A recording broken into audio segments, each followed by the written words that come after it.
Now, I got a poem for you today. This one's called The Barnyard Cat, and I'm going to dedicate this one to a long-time friend of mine, Lisa, up in Placerville.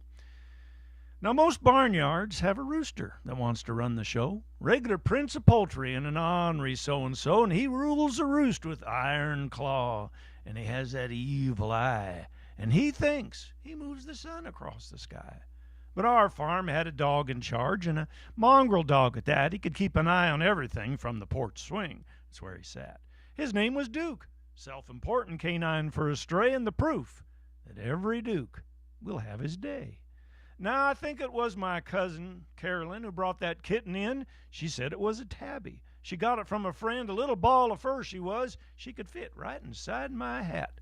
But then she went and turned to a cat. So bow down, everyone. Here comes the barnyard cat, the empress of her resident domain, a feline queen and the sorceress of mean. Hey, put down that ball of string, fella, and back away. She can't do that with a barnyard cat. Now, Duke, he just weren't ready to abdicate his throne, so he forced a confrontation when they were both alone. And, well, he didn't see it coming when her paw split the air. Supersonic, yeah. Why, there were pieces of poor Duke, most everywhere. So we stitched Duke back together, but he left that very day, got a job down at the junkyard, and I think that's where he'll stay.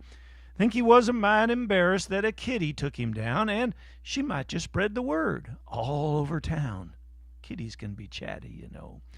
Now, it seems to me that Kitty's job was sleeping in the sun and swatting flies and dogs that didn't have the sense to run. She never let me pet her, not once. She'd just hiss and walk away.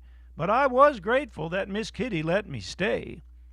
Now, you might think this story's over, now that the queen was finally home, but there was one more pretender to her throne, that old rooster. Now, he watched the conflict from the branches of his tree. He said, that dog, he used direct or frontal assault, and, well, that wouldn't work for me. Then, like a kamikaze, he swept down from the sky. Sneak attack. Well, that night the farm was eating rooster pie. But now our valley's strangely quiet every morning and every night. No dogs are howling at the moon. No roosters crowing at first light. I heard tell they all just moved away, and no one had to holler, scat. And they all had been replaced by a barnyard cat.